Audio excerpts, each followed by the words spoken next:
My name's David La Rooy, and I'm here to talk about forensic interviews with children. I'm going to be telling you today a little bit about the research theory that supports the current approach to conducting interviews with children, and I'm also going to give you some practical advice too. I should say from the beginning that the work that I'm going to be talking about has been conducted by a large number of researchers from around the world. I don't have time to name all of the work that those researchers have been undertaking, but I've had the pleasure of working with a great number of these people, and I'm really thankful for the insights and opportunities that have been provided to me. The first thing that I want to talk about is different ways of prompting and questioning children, and I want to talk to you about that from the perspective of a psychologist, and I want to use some of the terms that psychologists have used when we've been researching different ways of prompting and questioning children. The first thing I'm going to talk about is the different ways that psychologists categorize questions. There are four broad categories of questions that we refer to. One is called open prompts, and this has a form of tell me what happened. The second type of question is one that in the literature is referred to as directives, but you might know of them as what, when, where, how type questions. There are also questions we refer to as option posing or leading questions, and these are questions that can, for example, be answered with a yes or a no, or they could be answered with a child selecting some options from the question. Was that above the clothes or below the clothes? The fourth type of question is one that we are familiar with. It's referred to as a suggestive question. And this type of question is when interviewers introduce information into the forensic interview that the child hasn't already provided. It can also be a type of question that strongly communicates that a certain type of response is desirable for a child to provide.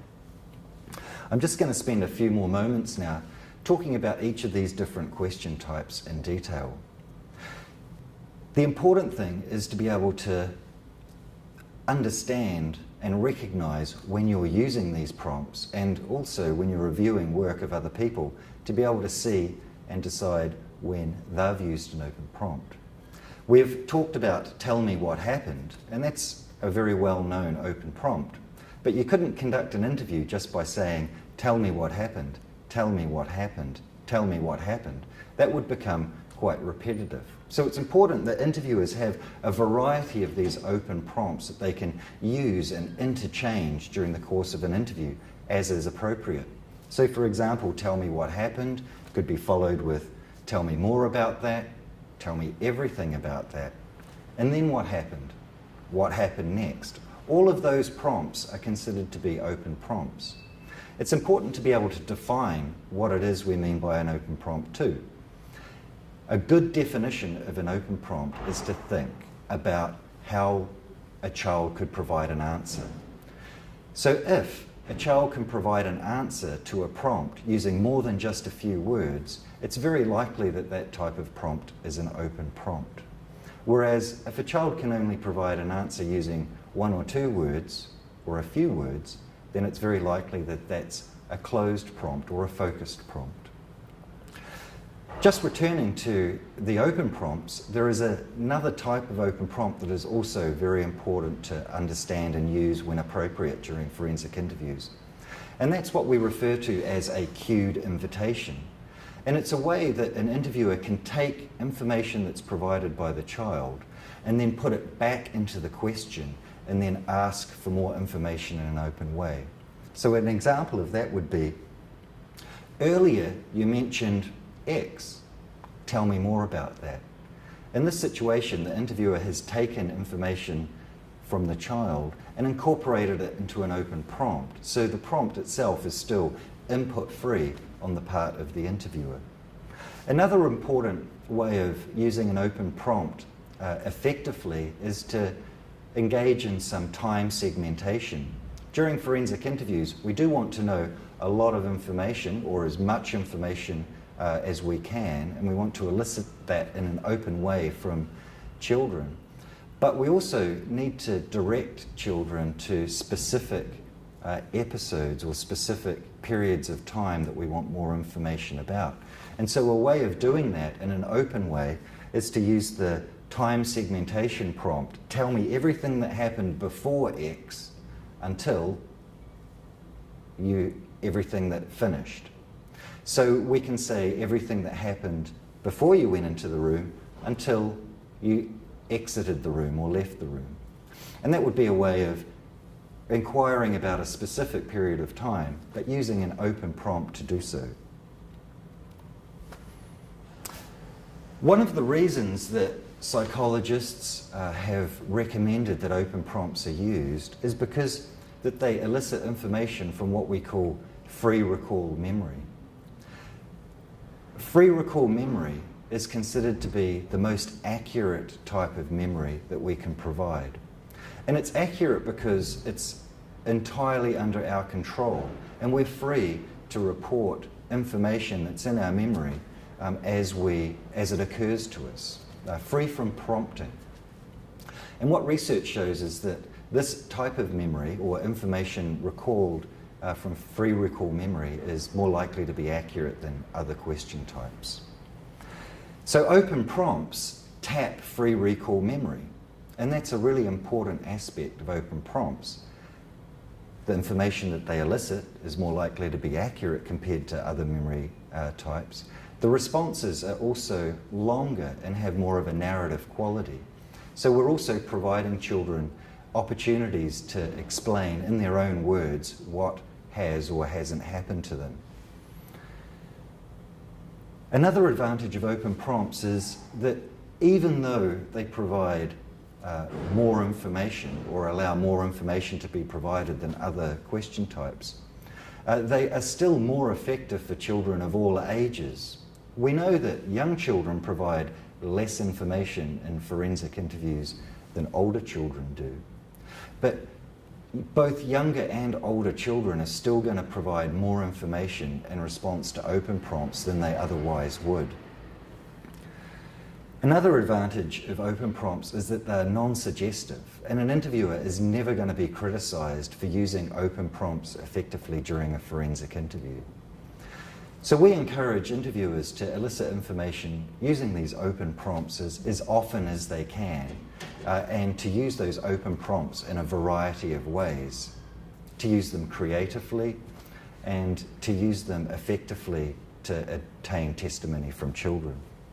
I want to turn now to some important points about specific questions that are used in interviews. And the first category of question that I want to talk about is the what, when, where, how type question that we'll all be familiar with. It's important for interviewers to extract details from children about things that they might not have reported in their free recall.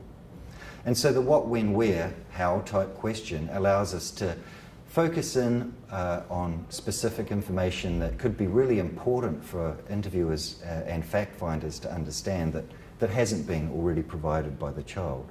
Some important points, however, to be aware of is that we need to be very careful when we use focus questions of this type. Children use words sometimes before they really understand the meanings of those words, and they have trouble with some concepts that adults find really easy to understand.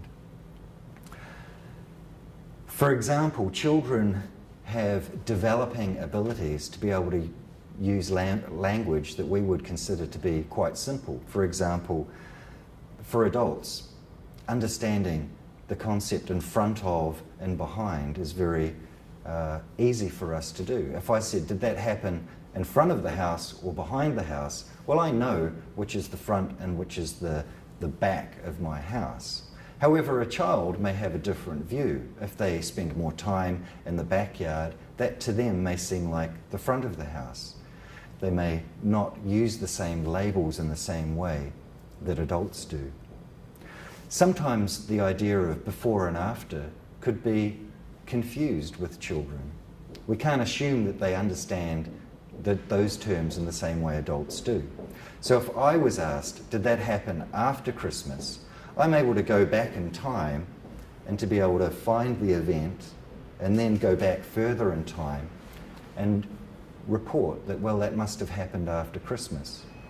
But a child might be going backwards in time and come to the event before they've come to the Christmas and reason that it might have happened before. And so we have to be really careful when we're using these concepts with children. Children have trouble with times and dates. They will frequently make mistakes about days of the week, months of the year, and years if things have happened a long time ago in the past. So we need to be really careful when we're asking children, what day of the week did that happen on? Because they could easily provide inaccurate information. Children have difficulty with concepts, for example, like same or different, neither and either. Might seem easy enough for an adult to understand, but if you ask a child, did either of your brothers do it? Neither. Then that all of a sudden could become quite complex. Children have difficulty with he, she, and they. An adult will use those words in a conversation and be able to keep track of who is being talked about. Well, what did he do? He didn't do anything, it was my brother. What did he do? In that short narrative there, the he has changed place. It was referring to a brother. Before that, it was referring to someone else. And an adult can keep track of those changes. But in a forensic interview, if we start using he, she, they, it could easily lead to a misunderstanding. Another problem with focus questions that we need to appreciate is that they can exacerbate miscommunication and misunderstandings in interviews. And part of that reason is because they can both be very difficult to answer and very easy to answer. The form of what, when, where, for example, can be posed to tap autobiographical memory or easy to remember information. What's your brother's name? What's your sister's name? What school do you go to? These are all very easy questions to answer, and they're of that what, when, where type format. However, that form of question can also be one that refers to or inquires about information that's very difficult for children to remember. An example of this in the United Kingdom would be to think about a 50p piece, and it's got the Queen's head on a 50p piece. I would assume that most people in the UK have used a 50p piece. They wouldn't have difficulty going to a shop and selecting change out of their hand to be able to pay for items that they were buying. And they wouldn't have difficulty differentiating a 50p piece from other coins that one has in their hand. However, if I was to inquire about that 50p piece using a what, when, where question, I can easily pose it in a way that could lead to inaccurate information being recalled. For example, if I said, what's on the back of a 50p piece? Even though most people have used a 50p piece, they'd find it really difficult to remember exactly what's on the back of that 50p piece or what's most commonly on the back. If I said, what way does the Queen's head face on a 50p piece? It's a simple enough question. If you've used a 50p piece before, I perhaps might assume that you would know the answer to that question. But in fact, that's a very difficult question to ask. Is the Queen's head facing left, or is her head facing right? And even the answer to that depends on which way you're looking at the 50p piece and which way it's orientated in your hand. So these types of questions, although they seem simple enough to answer, can actually be asking about details that aren't encoded in our memory or about details that we wouldn't ordinarily remember. So for that reason, we have to be very careful when we use very focused questions like that with children in forensic interviews. For example, what finger did he use? What colour was his hair? And so forth. Could be reasonable questions from our perspective to pose to a child, but they could actually be very difficult to answer. Another example of confusion that can happen with open prompts is that we can create a misunderstanding that either the interviewer and the child don't understand. For example, a simple question like, what colour is the car? Right? In adult world, that's a pretty simple question to answer. And if you asked me, what colour is my car? I would say light blue. And an adult watching this would assume that I'm talking about the outside colour of my car. However, in a real case, a question like that was asked to a young child, and the child described the car as being black. In the case, police officers had arrested a suspect who was driving a white car, and it was hard for them to reconcile the difference or inconsistency that they had before them. In fact, with more questioning and using open prompts, it was discovered that the child was describing the inside colour of the car, not the outside colour of the car. And when the investigators checked, it was indeed the case that the inside colour of the car was black. So the child was providing information from their perspective. They were trying to answer the question, but it's an example there of a question that can be understood differently by different people. Other types of focused prompts can also probe memory for details that just haven't been stored. We don't really record information about frequency very well in our memories, so asking children how many times did that happen can often lead to a guess or speculation, rounded numbers, for example, 5 times, 10 times, 20 times, and so forth, that are really information about frequency, but it's not really information that can be relied on as being accurate. Here's an example from a real interview that highlights one of the problems with asking focused prompts, and that's the issue of what we refer to as acquiescence. And acquiescence is a yes-saying tendency that very young children have. They will tend to say yes more often than they will say no. Here's an example of a child being asked about the last time an interviewer met with them. The interviewer says, "You came to see us on Wednesday a couple of days ago, didn't you?" And the child says, "Yes." "It's good that you've come back to talk to us, because I think on Wednesday you told us some things, but you said you wanted a wee bit of time to think about things and that you would come back and talk to us again. Is that okay? So you've been doing some thinking since Wednesday." The child then says, "On Wednesday I was on the playground." Now, when I reviewed this case, it was interesting to note that it wasn't a Wednesday that the child had previously come to talk about events in question. The child had actually come on a Tuesday to talk to the interviewer, but because the child assumed that the interviewer would be correct, they had no reason to doubt the interviewer, they just went along with what they perceived was the correct information and said yes. So in this situation, the child's not really going back in their memory, first of all, to try and recall that information. It's only a little bit later on, and after a few more questions, that the child starts to think, hang on, it wasn't Wednesday. On Wednesday, I was on the playground, and they're trying to communicate then that a misunderstanding has occurred. So again, this just illustrates one of the problems associated with asking focused and direct questions. Later on in that very same interview, the child was asked specific questions, and the interviewer says, "Do you remember what day it was? Which day of the week?" And the interviewer is trying to find out what day of the week the specific incident occurred.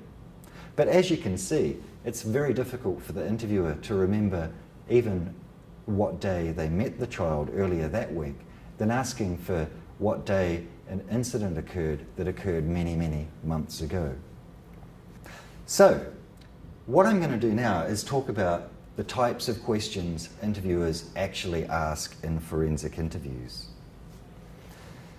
I have been talking about how important it is that interviewers use open prompts, that they use a variety of open prompts in creative ways during the interview with a child. And this could be, tell me what happened, tell me more about that, tell me what next. And I've also talked about how prompts can be developed that are still open, but incorporate bits of information that's being provided by the child. For example, you said X, tell me everything about that.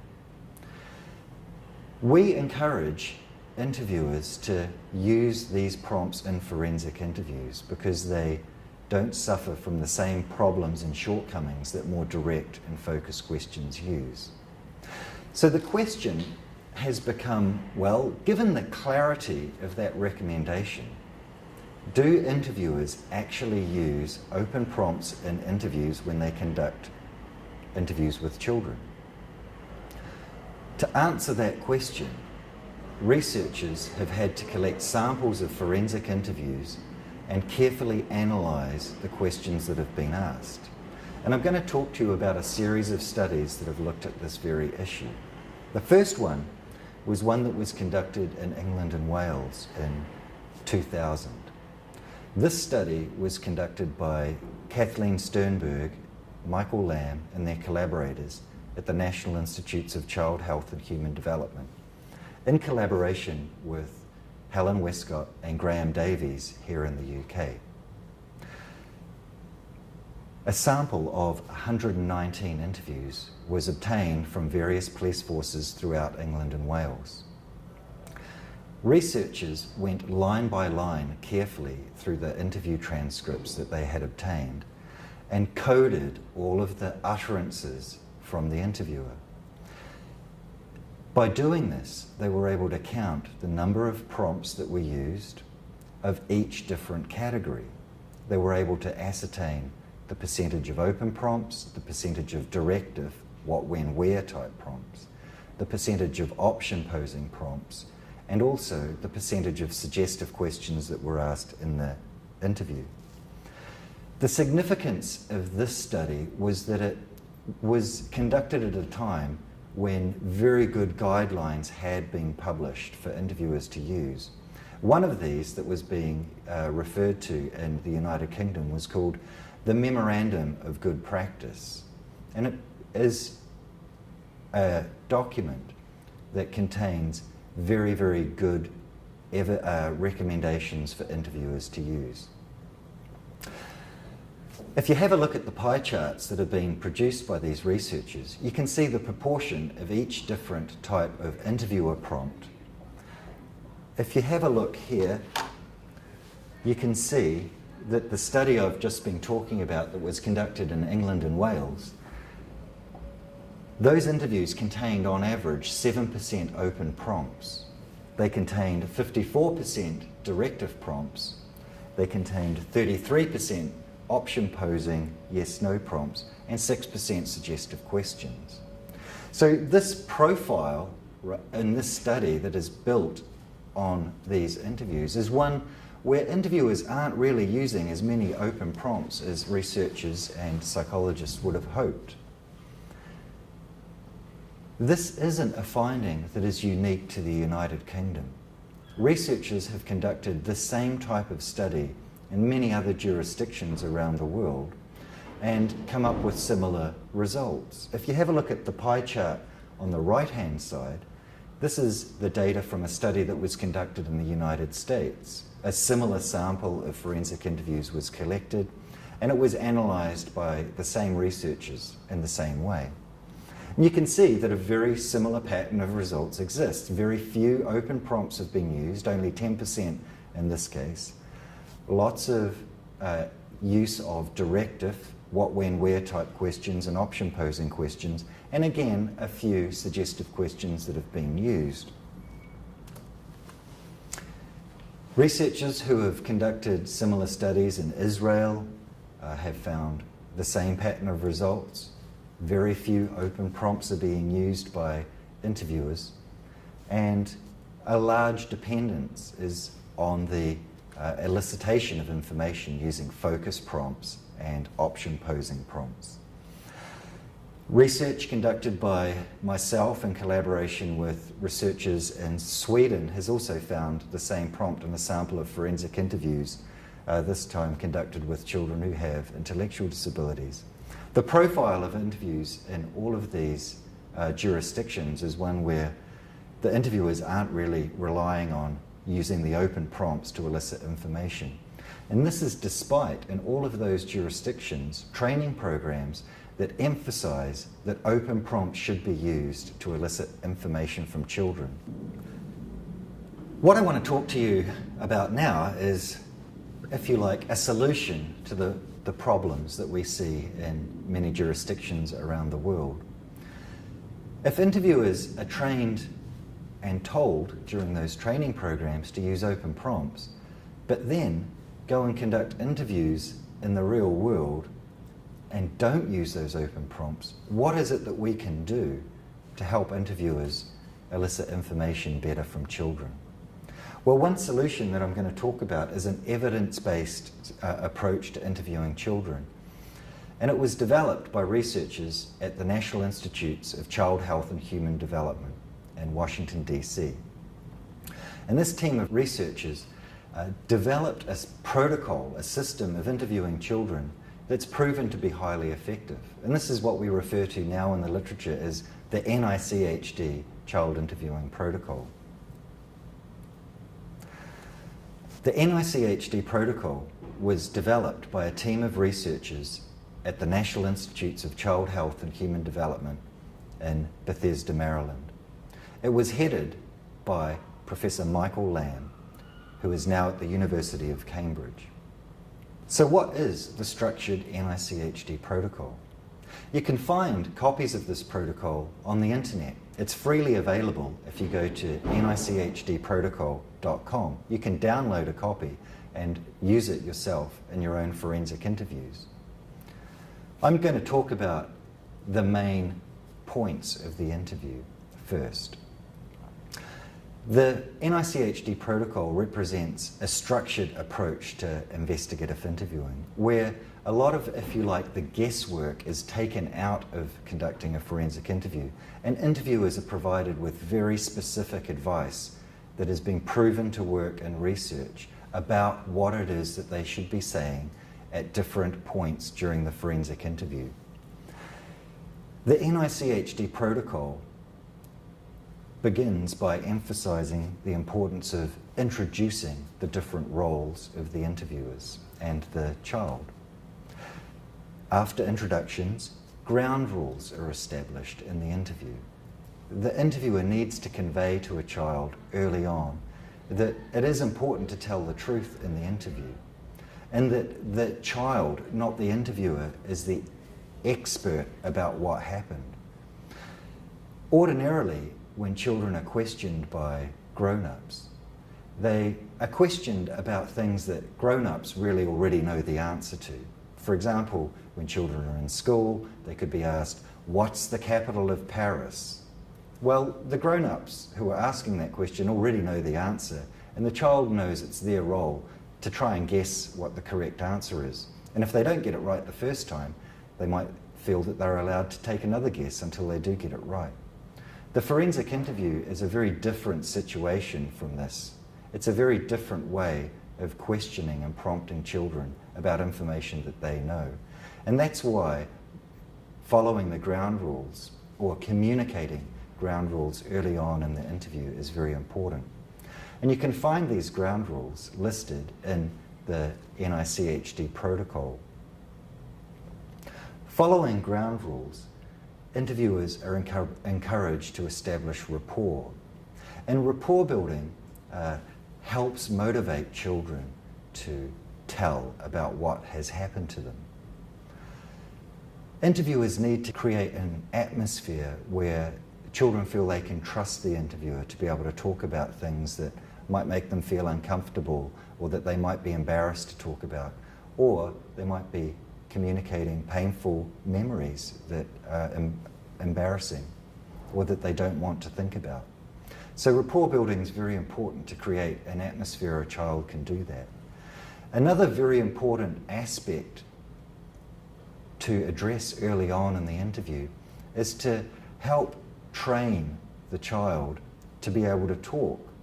And so while rapport helps overcome some barriers to communication that could be social barriers or ones that need a trusting environment, it's important that we cognitively prepare children for the forensic interview too.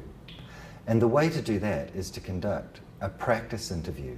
And this is sometimes referred to as narrative elaboration training or episodic memory training. And this is where interviewers are encouraged to take an event about a non-substantive topic and ask the child to describe that in as much detail as they can.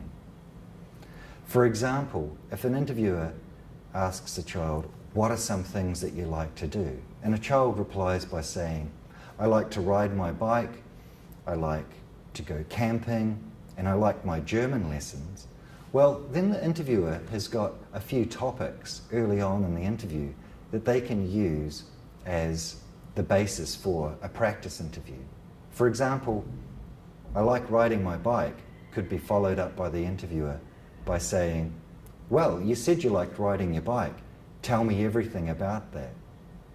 The interviewer can then follow up those responses that are provided with more open prompts. And this gives both the interviewer and the child practice at using open prompts, and also gives the child a chance to be successful at providing information to those open prompts.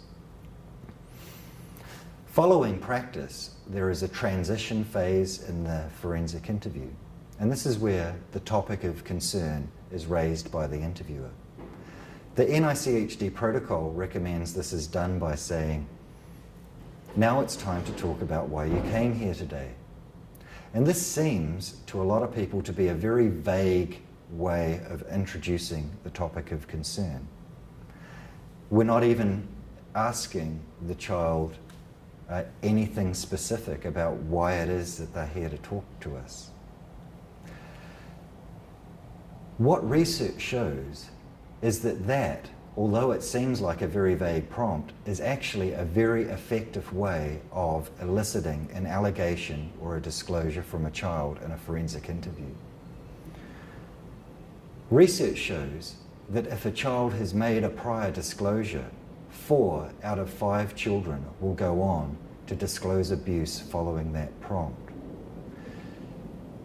For example, "Now it's time to talk about why you came here today," could be followed by a child saying, "I'm here to talk about my grandpa because he's been touching me in a way that we didn't like." The interviewer, after that transition, has an allegation, and they're encouraged to then investigate those incidents or the topics that are raised by the child using open prompts first, and once as much information has been obtained using those open prompts, to then inquire about information that might have been missed using focused and direct questions. Sadly, abuse that occurs with children doesn't often occur just once, and many children are abused more than once. So children can come to a forensic interview having more incidents of abuse to disclose than we might have initially expected. It is important, therefore, in the interview for the interviewer to gauge whether something's happened one time or more than one time. And if a child expresses that what they're here to talk about has happened more than one time, an interviewer may need to go back and explore different events using the open prompts and then following up with focused questions. Because our memory doesn't work like a video recorder and record faithfully what's happened in our lives in chronological order, it is sometimes very difficult to unpack different memories or to know exactly how many times things have happened. What the protocol recommends interviewers to do is to inquire about specific incidents by first of all talking about the last time something happened. Now, the last time might be well remembered because, well, it is sooner in time, so we can maybe think that the memory might be more fresh. Or there might be something really distinctive about the last time that it makes it memorable too. For example, the abuse might have been discovered, or something might have happened that made it really important for the child to disclose that time. Another way of inquiring about specific events is to talk about the first time that something happened. Like the last time, the first time could be memorable and have characteristics about it that make it important or easy for that child to distinguish what they're trying to communicate.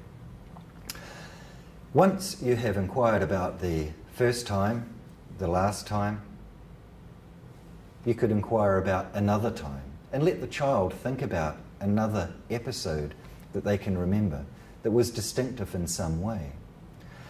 For example, a child might say, well, there was another time, and I remember that because it was the time that I was sick and I had to stay home from school. And so there is an aspect or way of retrieving that memory that makes it unique from many of the other times. I'm going to talk briefly about some of the reasons for not conducting practice interviews. Sometimes when we're training forensic interviewers, they will say, well, one concern is that adding in the practice interview means that the overall length of the interview is going to be too long and that it's going to take too much time to do. And we're really busy, so we don't always have the right amount of time required to engage in this extra part of the interview. In actual fact, researchers that have looked at the length of time it takes to conduct forensic interviews and compared ones that have a practice phase versus ones that don't have a practice phase, they've found that there is no overall difference in the length of interviews. By conducting a practice interview and better preparing the child for the substantive phase that follows, researchers are able to see that children provide more information to those open prompts and, if you like, get the information out a little bit quicker in the substantive phase.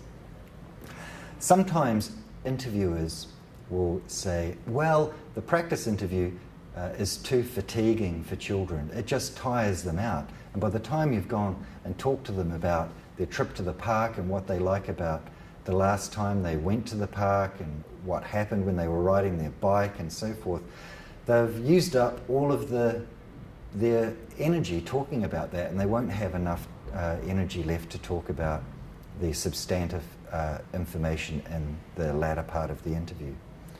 Well, again, researchers have looked at this very question, and what they're able to show is that children provide more information when they've had the practice interview, not less information. So it doesn't make sense to argue that they're getting fatigued. If they were getting fatigued during the practice phase, they would be providing less information. And this is the opposite of what research shows us. Another important consideration for forensic interviewers is the issue of getting to the point in a forensic interview. If a child has made a prior disclosure and they seem eager to talk about that, it might seem really foolish for the interviewer to not harness in some way or capitalize that initial eagerness and ask the child to explain why it is that they've come here to talk. This is a difficult decision for interviewers to use. For example, if a child very early on in the interview says, "Dad shagged me," an interviewer might feel foolish saying, well, I want to conduct a practice interview and get to know you a little bit better first. It might be that they then would want to go straight to the substantive phase of the interview, bypassing the practice phase. Following up a prompt like, "Dad shagged me," with, "Tell me everything about that," is a very sensible thing to do. The problem is that with young children, sometimes you might not get much more information. The child may be willing to speak, but they haven't been cognitively prepared to be able to communicate, and they might not know what's really expected when interviewers say, "Tell me everything about that. Tell me more about that. What happened next? And then what happened?" And so sometimes, even though a child might be eager by saying, "Dad shagged me," and the interviewer wanting to capitalize on that statement by saying, "Tell me what happened," it can sometimes lead to another response from the child saying, "I already did tell you, Dad shagged me. What more do you need to know?" That would be an example where a practice interview, if it had been conducted, might have more appropriately prepared the child for the type of responses that are required in that part of the interview. So I've talked to you a little bit about the phases of the NICHD protocol, and I would encourage you to download the full text version of the protocol and read through it and familiarize yourself with the different phases and the different ways of talking and communicating that are recommended by researchers during the forensic interview. And this type of interview is a very good starting point for forensic interviewers to begin their training with. The question for researchers is, well, that does sound like a good approach to interviewing, and it sounds like a logical structure, and when you read the protocol, you can see how all the bits fit together, and the interviewer can transition from one phase to the next confidently through the interview. But does the protocol actually make a difference in the real world? If we train interviewers using the NICHD protocol, and we encourage interviewers to have it with them when they're conducting forensic interviews, are they conducting interviews that are actually any better than interviews that they would conduct otherwise? To answer that question, I'm going to talk about some of the research that has been conducted on interviewers that have used the NICHD protocol. The basic format of these types of studies is to go to a jurisdiction and to collect a sample of interviews that are conducted before the NICHD protocol is introduced into the training sessions. The next stage is to conduct training sessions that focus interviewers on using the NICHD protocol and to familiarize interviewers with all the different stages and the reasons and research that support the use of those different techniques. The third phase in one of these types of studies is to go back and collect another sample of interviews that have been conducted by the same interviewers in the same jurisdiction, but after they've conducted their interviews. And this is what researchers call a quasi-experiment. We're not able to randomly assign children to the various groups, but we are able to do a basic test, which is a before and after training test. And what you can see in the slide here is researchers that have gone through interviews in these samples and calculated the proportion of each different type of interviewer question and prompt that are used. And what you see is before training in this jurisdiction in Israel, interviewers were using 6% open prompts, very few open prompts. They were relying instead mostly on directive what, when, where type prompts and option posing prompts. They were also asking a few suggestive questions. This pattern of results is very similar to studies that I've described earlier on. After the training, if you have a look at the pie chart on the right-hand side, what you find is a dramatic improvement in the number of open prompts that the interviewers begin using in their forensic interviews. You see here, interviewers in this jurisdiction are able to use as many as 30% open prompts following NICHD protocol training. Not only do they increase the number of open prompts that they use, but they also use fewer risky closed questions and option posing questions. And you'll see that there are always a few suggestive questions that will creep into interviewers. And these are usually there because sometimes questions do get asked about things that children haven't already mentioned. And these questions, if they need to be asked, should be asked at the end of the forensic interview so that earlier information isn't contaminated. Here's data from studies that were conducted in another jurisdiction in the United States. Again, as in the previous study, interviewers collected a sample of interview transcripts before NICHD protocol training was used. The training was delivered to interviewers, and then researchers again collected a sample of interviews following the NICHD protocol training. And what you can see here in the United States is that there was a dramatic improvement in the number of open prompts that interviewers were using. Here, before training, the interviewers were using 10% open prompts, and after training, that percentage had increased to 33%. As in Israel, the percentage of risky closed questions, the what, when, where type, the open prompts, decreased. This means interviewers were substituting good prompts for ones that are less useful and more restrictive, which is good. Consider the same type of study that was conducted in the United Kingdom.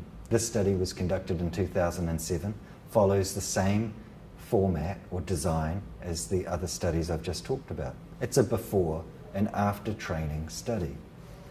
Here in the UK, you can see, following the introduction of the NICHD protocol into training, there was an increase in the number of open prompts that the interviewers were using.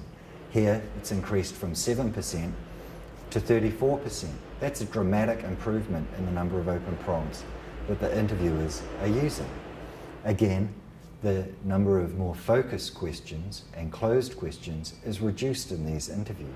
Similarly, research conducted in Canada recently has shown, again, another pattern of results. It's just like the ones I've been showing you earlier. Here, in this jurisdiction, the number of open prompts increased from 12% before NICHD protocol training to 48%. This is, again, a dramatic increase in the number of open prompts that are used by interviewers following the introduction of the NICHD protocol. The NICHD protocol then, based on research, is able to show that there are dramatic changes in interviewer behaviour and that those changes are for the better. Interviewers are using more of the desired open prompts in their interviews. So what happens to children's responses? What changes do we see in the way that children respond to interviews that have more open prompts in them? We can revisit the data from those previous studies and look at the data in a slightly different way. I've shown you some pie charts that have shown the proportion of open prompts that are used in the interviews. What I'm showing you now is the proportion of details that have been elicited from children in response to those open prompts. I'll explain that again because it is a little bit difficult to understand the first time. Imagine that an open prompt is used and we count the number of details that are provided to that open prompt. We do that for all of the open prompts. We're able to then do the same categorization for directives and count the number of details, and the same for option posing and suggestive questions. So for this analysis, we know how effective each prompt is and the average number of details that each prompt is able to provide. What we find here in the study from Israel is that the few open prompts that were used in this interview elicited 14% of the overall details. That means that in these interviews, most information was coming from closed and focused questions. After the introduction of the NICHD protocol, and after the use of open prompts had increased, what we find in these interviews is that more than half of the information provided to the open prompt is provided in response to the open prompts. And this is a very good situation to be in. Remember, I've already told you that information reported in response to open prompts is likely to be more accurate. So it's very good to see that most of the information is being provided, or a large proportion of the information is being provided in response to this desirable type of question. If we take a look at the same type of analysis from the interviews that were conducted in the United States, we see exactly the same pattern of results. Before the introduction of the NICHD protocol, only 18% of the information was being produced in response to the open prompts. Following NICHD protocol training, and the interviewees are providing 47%. This is a big jump in the amount of information provided in response to the desirable prompts. In the study conducted in the United Kingdom, again we see the same pattern of results. Children initially were providing only 14% of the information in response to the open prompts. Following training using the NICHD protocol, they're producing more than half of the information in response to those prompt types. This means that large amounts of information are coming in response from free recall prompts, and we can be confident, or more confident, that this information is likely to be accurate in the forensic interview. Finally, researchers in Canada have done the same type of analysis, and following training in the NICHD protocol, you can see here that more than half of the information is being provided in response to the open prompts following training. So these are very, very good indicators of high quality forensic interviews that can be conducted following protocol training. There are some really important considerations to bear in mind when we are considering using the NICHD protocol and training. The first point is that the NICHD protocol levels the playing field for all children. It gives every child an equal opportunity to tell or not tell about what's happened to them. This means that interviewers who use the NICHD protocol aren't influenced by their own personal biases about certain case characteristics or what they think might have happened. Using the NICHD protocol means that every child who comes to that interview situation is going to be treated in a very similar way. It doesn't depend on the idiosyncrasies of individual interviewers. Traditionally, in the field of forensic interviewing, awareness and incorporation of science has not been part of the culture. In the past, forensic interviewing has been viewed as an art form. There has been an over-reliance on personal experience and anecdotal information rather than research. Interviewers have viewed themselves as eclectic, talented at picking and choosing different techniques based on each case and characteristics of the child. This type of approach is not supported by research. The NICHD protocol is supported by scientific research, and that's why we recommend that all forensic interviewer training begins with the familiarization with this interview protocol and the research that supports its use. The NICHD protocol now has been used in more than 40,000 forensic interviews worldwide, and it makes up one of the largest research databases on forensic interviewing in the world today.